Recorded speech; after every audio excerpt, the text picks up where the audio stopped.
9 meters to the International Space Station. Boeing Starliner capsule arrived safely at the International Space Station Friday after a do-over test flight and more than 2 years of delays and costly engineering setbacks. About 30 minutes after Thursday's liftoff from Cape Canaveral, the Starliner had reached its intended preliminary orbit. It was at that point during its 2019 test flight that a software glitch effectively foiled the spacecraft's ability to reach the space station. But the capsule's flight to orbit this time around was not without a hitch. 2 of the 12 onboard thrusters failed during the Starliner's 45-second orbital insertion maneuver, according to NASA.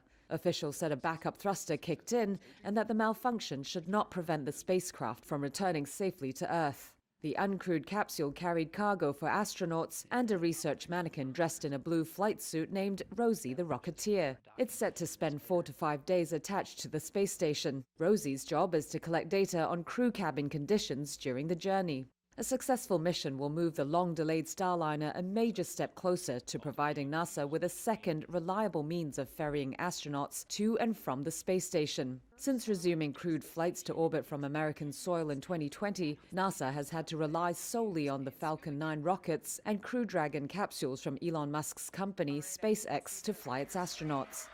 Previously, the only other option for reaching the orbital laboratory was by hitching rides aboard the Russian Soyuz spacecraft. NASA's chief told Reuters hours before liftoff, quote, "Having a backup is important to the country."